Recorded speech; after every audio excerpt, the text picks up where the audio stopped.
Hello, everyone. Welcome back to another episode of Sober Yoga Girl. I am here today with one of my guests who has been on the show a couple times already, but you guys all love him, Dan, my psychic. Dan and I met back, I think it's like my 3-year Dan-Iversary. Oh my God, Dan-Iversary. I just made that up.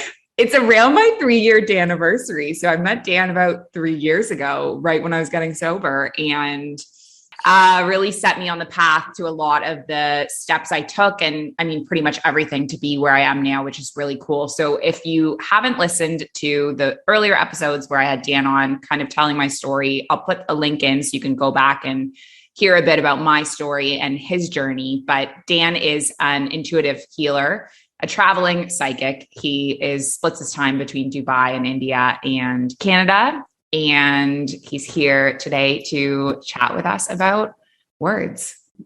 Hi, everyone. It's great to be back, Alex. I mean, I think that before we even start chatting or before we even get into the podcast, it's always great to speak to Alex because pre the podcast, we always have a little chat with each other. And there's always a new perspective for Alex. Mm-hmm. And even today, the same thing happened. Her perspective changed in minutes. Yeah. Yes. So as we're talking about words today, and we're talking about how words impact us and how words actually create a narrative that we kind of draw ourselves towards without us wanting to maybe be on that narrative, but we end up doing that. I keep talking about, watch the words that you say, because they kind of lay down a path for you.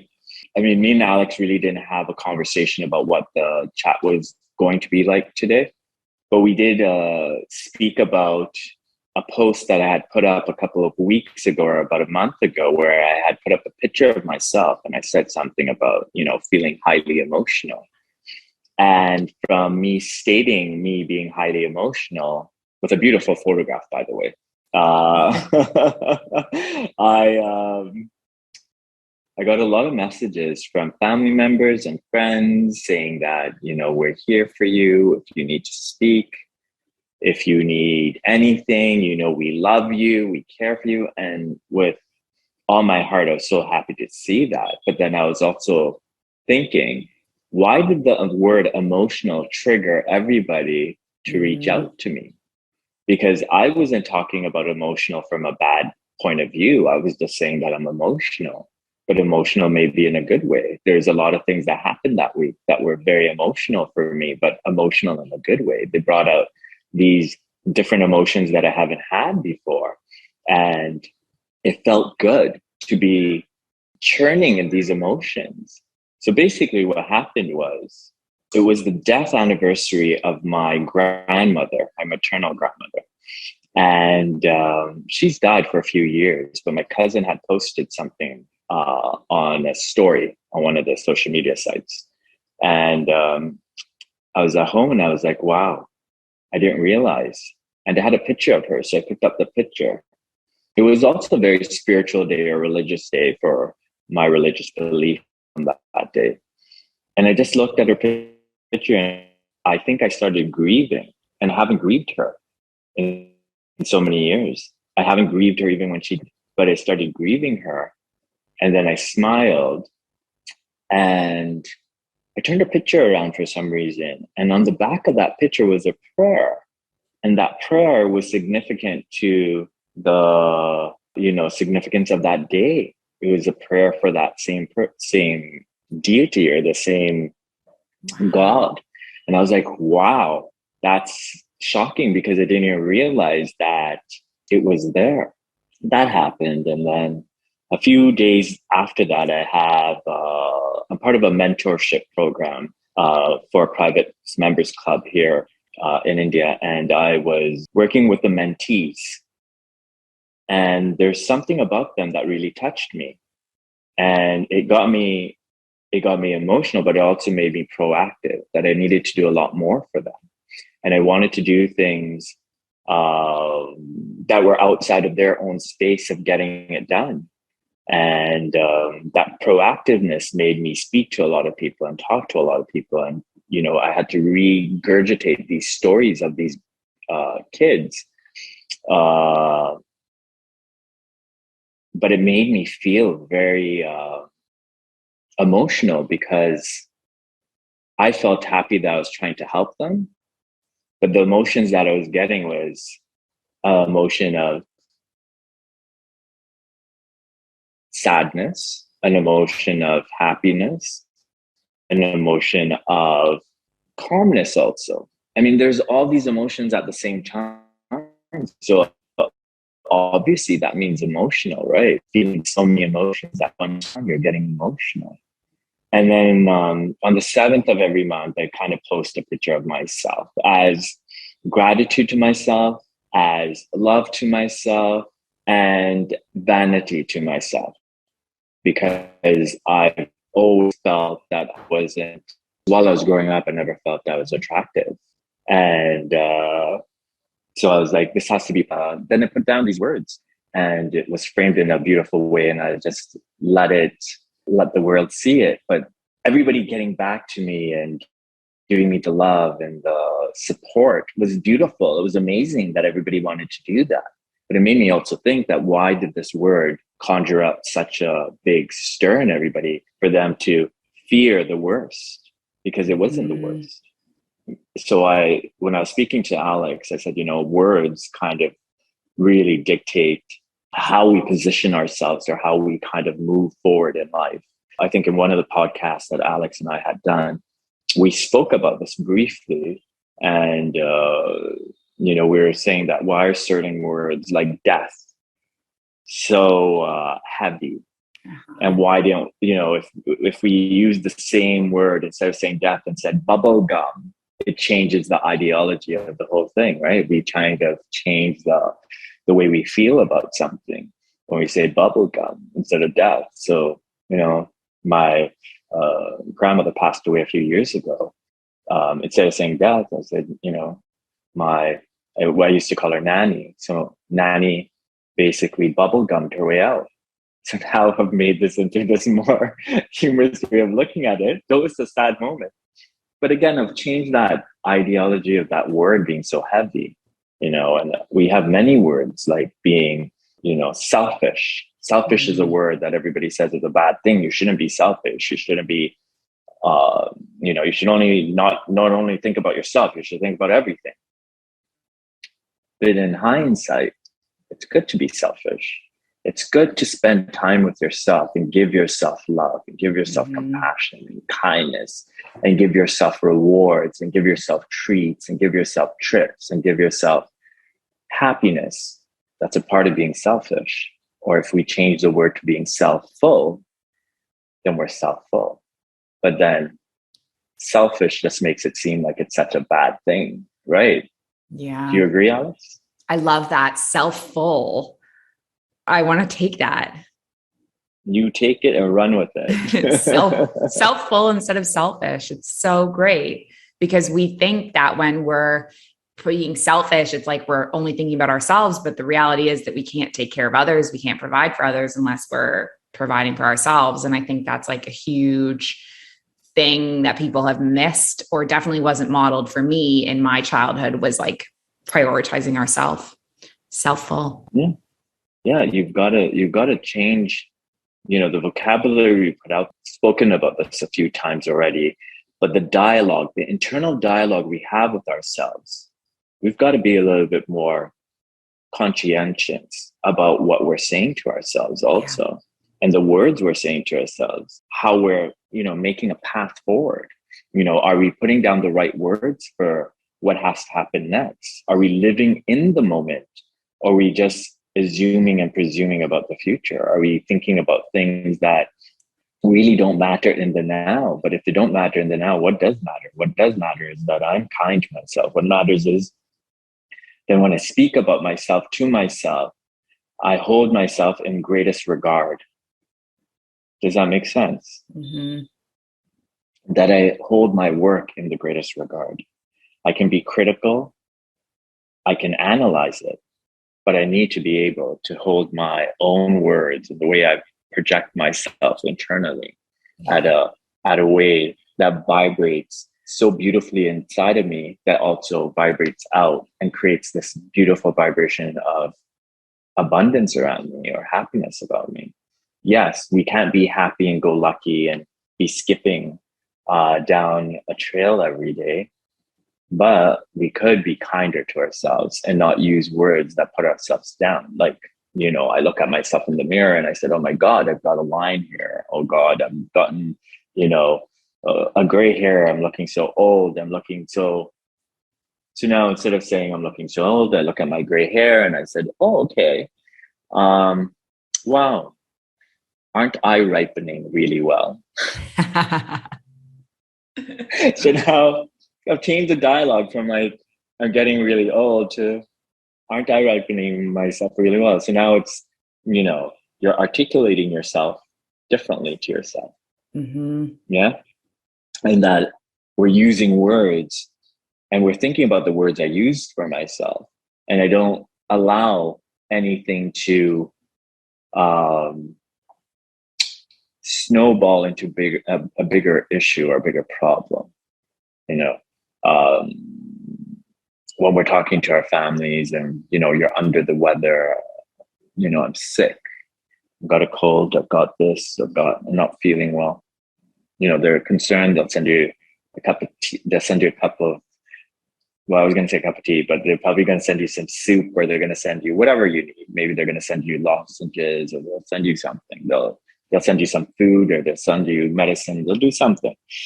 But then also when we talk about being sick, how are we talking about being sick? Are we saying that we're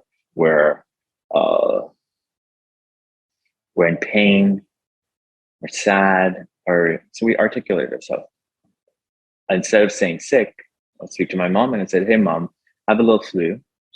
I'm a little congested. It's gonna get over. I'm good. But that word sick becomes even bigger, right? Mm-hmm. Does that make sense? It's like a self-fulfilling prophecy. I've been thinking a lot about, so I did my Instagram post and Instagram story the other day about having bipolar. And I've been thinking a lot about how, when I started experiencing moods and I started identifying it as bipolar, I think it started to become this self-fulfilling prophecy where I was like, this is what it is. And it's always going to be like this. And every low got way lower and every high got way higher. And now I think the self-fulfilling prophecy is saying like, I have recovered from it. And like, I do have emotional struggles from time to time, but the words that I use to describe how I'm doing dictate the whole experience. And I think there's a lot of things like that, like the words that we use, it's something that comes up a lot in my work around mental health and sobriety, because even like the very word you choose over whether you're sober, whether you're alcohol free, whether you're dry, like that has certain weight and certain connotations around it that can shape people's opinions of what they think you are. Correct. And you're using a word like being bipolar. You could be diagnosed with it. You could have gone to a psychiatrist and gotten this, or a neurologist or whoever to get it done. But am I force-fitting a problem within my life? Am I kind of molding a problem into my life and saying, hey, because I have high emotions and low emotion, that means I'm bipolar? Is that the meaning of it? Is that where I came to that conclusion? I could also be diagnosed with it. I could be diagnosed with it and somebody would say, yeah, you're bipolar. And then I also preempt those type of scenarios for myself, or preempt those kind of symptoms for myself because somebody's told me that. So now again, I'm kind of driving my destiny towards that direction. So then everything has to do with that. There's some things that I don't speak about with you, Alex, and most people don't know this, but I'm dyslexic. I'm highly dyslexic. And I've been dyslexic since I was a kid. But you wouldn't realize that. I also had a little problem of self-esteem and stuttering at some point, but nobody would really understand that because I didn't focus on that. Do I use dyslexia as a challenge? No. I wear dyslexia on my sleeve like it's part of my superpowers. I said, I have it. It's a part of me, but it's not a negative part of me. Alex has mood swings. She has super highs and super lows, and she has medium swings also.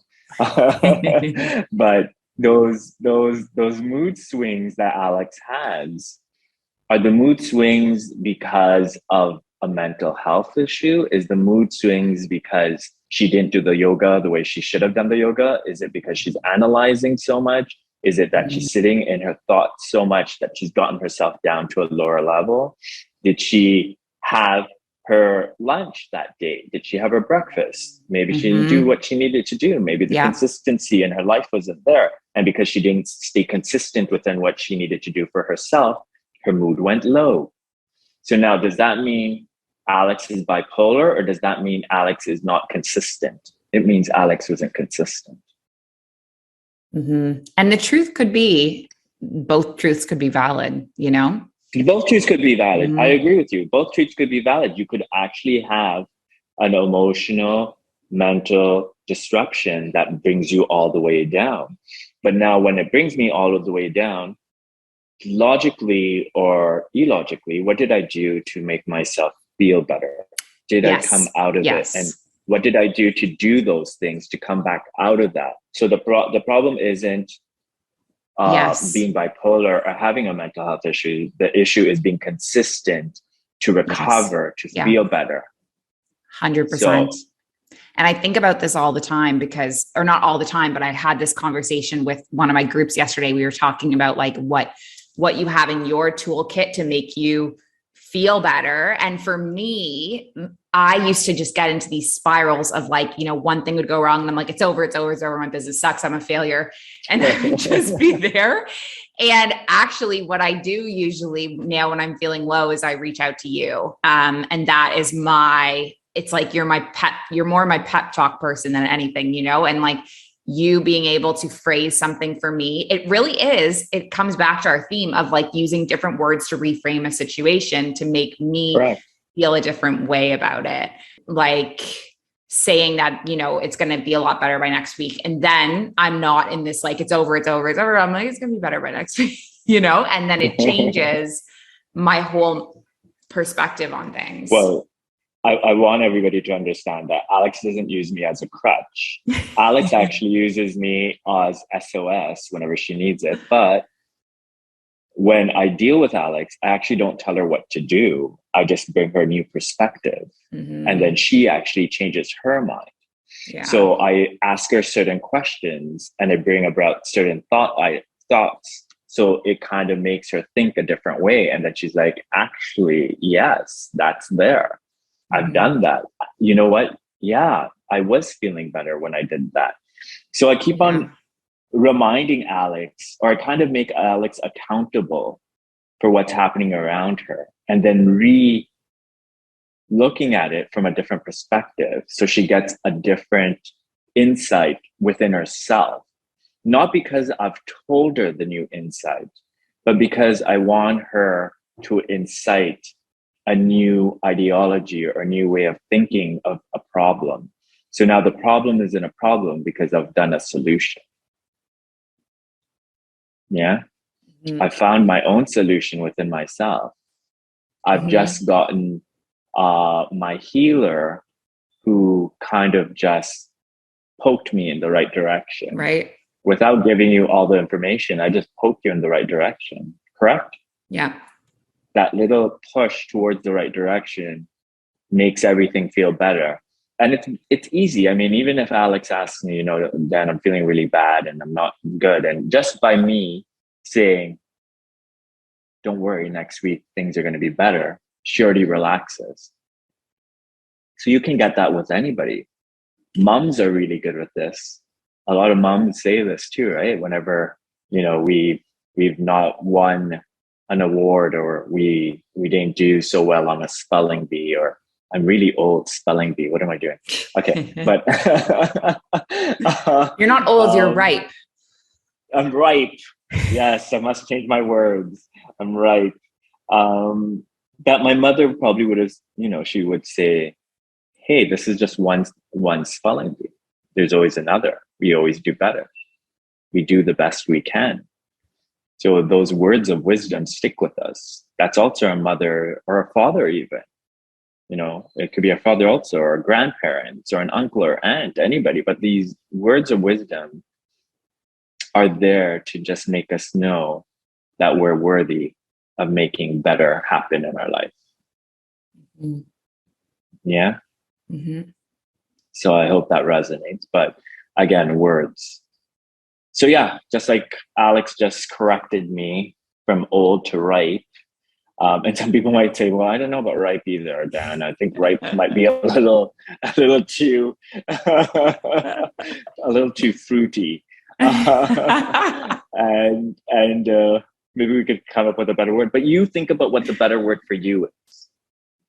Does that make sense? If you feel that this is a better word for myself, or this is a better word that makes me feel a little bit more comfortable, then I use that word because it makes it feel better. Not because it's positive or negative, but I feel better. Yeah. So let's look at words differently from now on and change our perspective.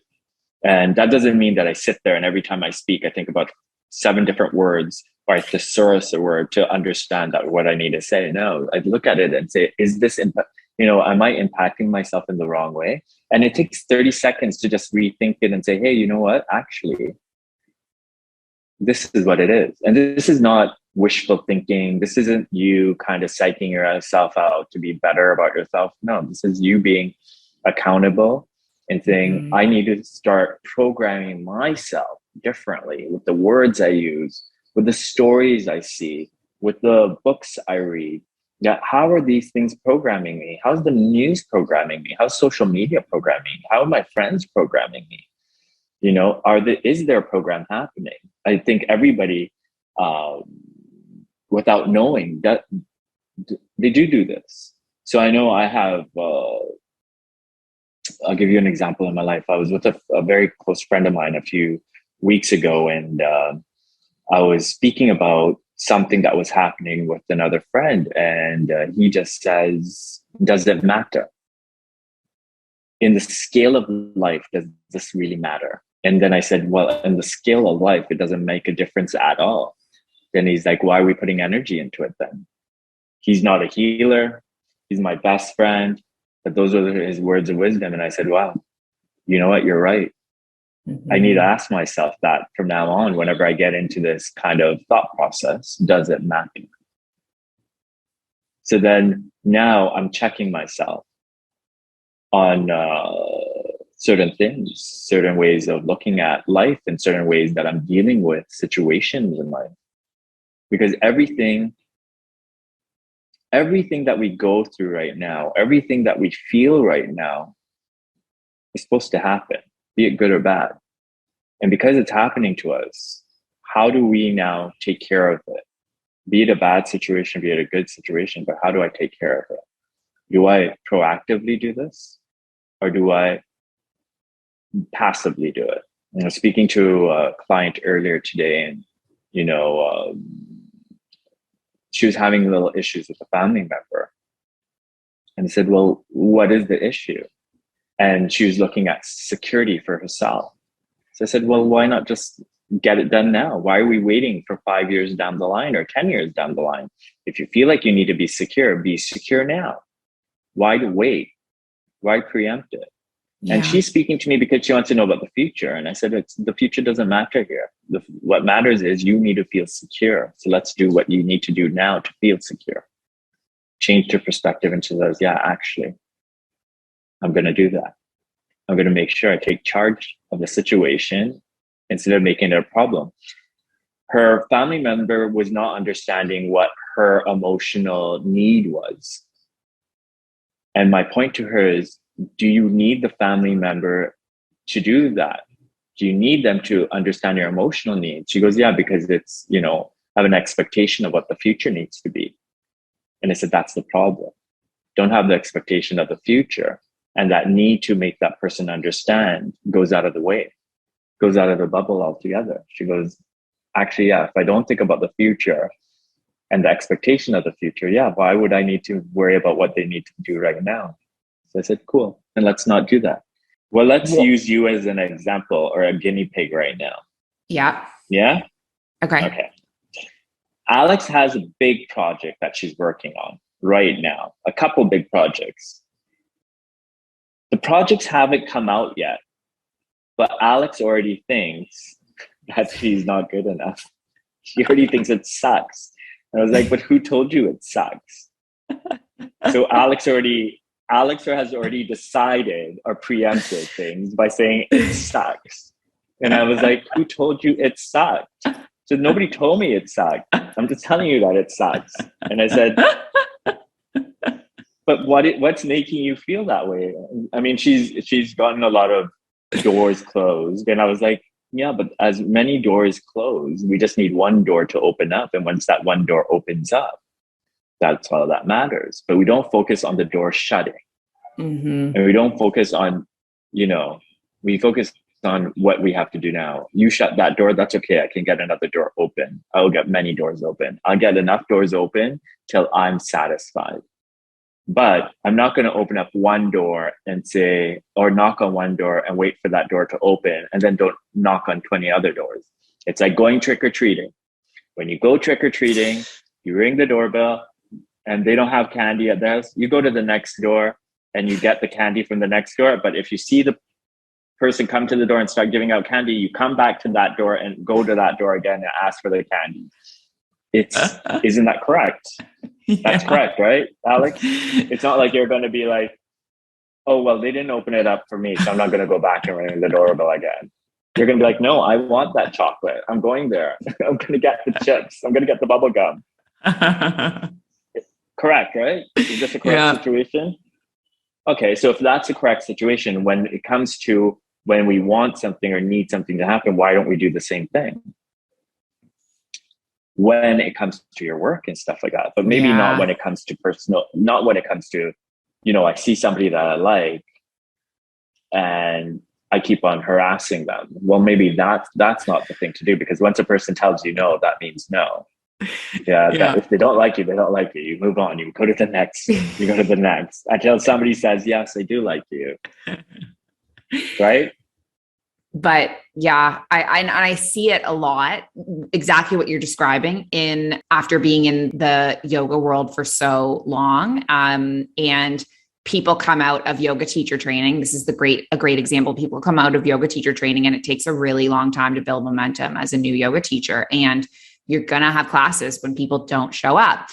I had a season in my life in Abu Dhabi where it was like probably a 6-month period where 0 or 1 person would come to my class, and I would still go every single time because this is what I do. Like, this is what I do. Even if I was making no money, yoga is what I do. And I think there's so many new teachers who come out of yoga teacher training and don't realize how much resilience that's going to take. It is like a little rejection, and you have to keep going. It's kind of like the same thing. But Alex, that class mattered. That one person mattered. And you're like, because of that one person, I'm going to do what I need to do for that one person. It doesn't make a difference if it's no people or one person or 5 people, regardless of what it was. Yeah. You took it and said, hey, I'm going to do this the best way I need to do it. And the thing is, everything grows. Everything has to grow. A lot of us are lucky that it grows from day one, but sometimes it takes a couple of steps before it can grow. It takes a couple watering before it can grow, some fertilizer, some love, some sunlight, and then it could grow. There's, I guess we're going to have a gardening show too soon. But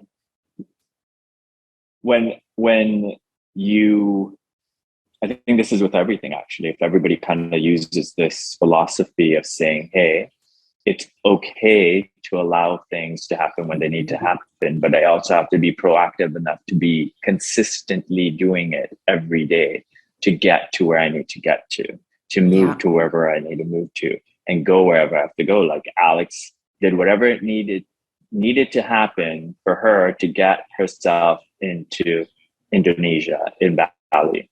And she did it, and she did it on her terms. She didn't do it on anybody else's terms.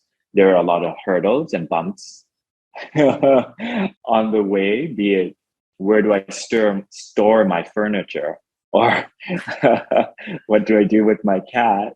There's a lot of different things that were little hurdles that had to happen, but now she's happy. She's in a thriving area in her life. Things are just transforming and manifesting and happening the way they need to. But she also needs to go through the action steps to make things happen. I mean, it'd be wonderful if she just opens up her eyes and everything's just in front of her the way she really needs it. But if she does open her eyes correctly, she can see that everything is in front of her the way she needs it. So I think that more than anything else, I think I'm accountability coach most times for you, Alex. And I give you, my lessons are more about you being aware of what's around you and your surroundings to work those areas a little stronger to make things happen. And again, back to words, when we're talking to ourselves or we're talking to others, also that we need to think about the words we put out there and how we program somebody. I remember a few years ago on my birthday, I'm so self-obsessed. I put up a picture of myself on my birthday, and I'm happy. Self-obsessed is good, actually. It's a good word for me. I'm happy with it. I put up a picture and I said something, and then this person says, yeah, and something about being vain. Saying me being vain. And I looked at it and I said, actually, vanity is not a bad word to me. Vanity is a good word. I'm happy to be vain. I'm proud to be vain. It's fine. Yeah. If I told you my trauma that I had while I was growing up and how I didn't think about looking at myself the way others looked at me, and I didn't think of myself as being attractive, then vanity is an amazing superpower I have right now, because it demolished all that trauma that I had while I was growing up. So I am vain. I'm going to make a t-shirt on white with black writing saying I'm vain. The next time we have a podcast, I'll just be wearing that t-shirt. But I don't look at it as a bad word. I look at it as, well, I mean, there's a reason why we have the word. And it's okay. Vanity is part of our life. You know, we have celebrities who live off of vanity, right? Because they're taking pictures, selfies, and everybody's consuming them on different apps and social media. It's fine. The word's not that bad. It's a good word. So I utilize it. But I utilize it in my terms. I listen to that word and make it part of me the way I want it, not the way the other person defines it. Just like we started, when it comes to emotions, I define it as a beautiful word, or emotional. I don't define it as something that's creating a lot of trauma in my life. Yeah. So you define your word, but make sure those words you use are going to be words that uplift you and keep you in your spirit and keep you in kindness and keep you in love and keep you in happiness. And even if you're sad and you're fearful and you're upset, let me use the words that articulate what I'm going through right now, but also heal me at the same time and not destroy me. Correct? Correct. Love that. I have a question for you. Yeah. What are your general predictions for like the world in the next little period of time? Well, I'm gonna say this with a lot of love and a lot of compassion. Please wear a mask. Wear a mask. Just please wear a mask. I think that if we're in group settings and you're not eating and you're very close to a lot of people, I would just say wear a mask, because we don't know where that person's been, what the person's done. And it's not about them being diseased or anything. We don't know what particles are going with us. So I remember when I used to travel maybe 5-6 years ago that people would be wearing masks. And I'd be like, why are they wearing masks? But I understand that there's a lot of communities and a lot of religions that also wear masks because they don't want to harm the Organisms. Yes, in the air. So they wear masks so they're not breathing them in.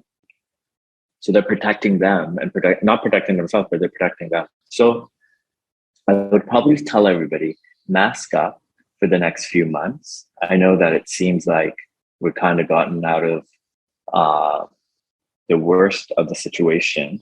But I feel that we need to always be resilient from now on. We need to be precautious, and we have to think about not only ourselves, but everybody else. And yeah, mask up. I think it's a very important thing for all of us to keep on doing, even if you've been told that it's okay not to wear a mask. I still think it's important to wear a mask, especially while we're on public transportation, while we're in supermarkets, while we're at movie theaters. I just think it might be a good idea to have that on. When you're in a personal space or private space, not at all. I mean, it's fine. But my predictions for the next few months are, it's abundant. There's a lot of things that can happen right now. There's a lot of newness in the world right now. There's a lot of new adventures. There's a new love language that's going to start happening. A love language that you not only speak to yourself, but to others, and also to loved ones. So I feel like there's a bunch of newness, and I really feel like it's the year of love and the year of kindness. I said this earlier to Alex. I said, it's the year of kindness, and we need to be kind to ourselves and to everyone else. But I also feel like there's a lot of love out there. There's a lot of love, and we all need to do our part in this love language, where we not only are we giving love to ourselves, but we give love to everybody else. Like when we greet somebody, do we greet them with love, and do our eyes just glimmer with happiness when we see the person? Do we express ourselves in our true sense of expression? Are we telling things transparently to people? Are we honest? So I kind of feel like I think a lot of people have decided to change the way that they deal with everything. And that life has taken a new meaning of rejoice and also be accountable for not only your own actions, but for everybody else's actions. There's a lot going on in the world. I really wish we can all just have this collective consciousness of peace and just send it out to the countries that need the peace and the people that are there. And also maybe the leaders, giving them some peace too, to say, hey, maybe we don't have to do it this way, and we can find another perspective, another way of looking at things, to give the organizations in the world that can actually make a difference in the world some sort of energy to say, hey, let's step in now and not after the trauma or the devastation or the triggering is done. Let's step in from day one. Let's not step in day 1,000, 2,000, 5,000. Let's step in day one. So my prediction for this rest of this year is it's abundant. I do feel that from a precaution point of view, everybody must do their part. And emotionally, mentally, physically, and financially, there's a lot of growth that's happening within these next few months. Within, I'd say, June to November, you'll see a lot of growth in these areas of your life, and it's going to be brilliant. It's going to be beautiful. But love is in the air. Yeah. And that doesn't necessarily only mean that to find somebody's coming into your life for love and stuff like that, but there's a lot of love that's going to happen, and you're going to feel so in love, and the little things are going to matter more than the bigger things. Yeah. Life's going to give you newness. You just have to be able to accept it. Yeah. Love that. Love it. What a great note to end on. That's going to be a new product that Alex is going to come out with this in the fall of 2022. I love it. Love it.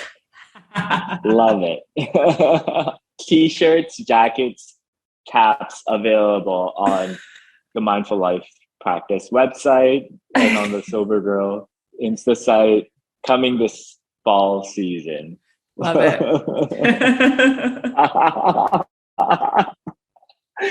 Well, it was great, Alex. I hope this conversation we had today helps as many people as it can. And I know that all of our journeys just need a little change of perspective, a little change of words, and a little change of emotions. So if we can change, then we can open up so much newness within our life. Yeah. Love it. Thank you so much, Dan. Thank you for being on the show to celebrate my Dan-Iversary. And if anyone is listening to this episode and you are interested in learning more about what Dan does, he can do one-on-one sessions, which can be booked through the Mindful Life Practice. So I'll pop the link in the episode bio. I think like 90% of the Mindful Life Practice people have had a session with Dan. Like he's a popular guy. So yeah, definitely check it out. And we should do an event soon. We did a couple of retreats together in the fall. And then back when I was in Dubai, we should get one going. I think that would be cool. Yeah, let's go. I'm open to it, but I want you all to just live in your bliss, understand your bliss, follow your bliss. I'm not going to say love it. All right. Well, lots of love to you, Alex, and lots of love to everybody else. And God bless. Thank you, Dan. I'll see you soon. Yes. Bye. Bye.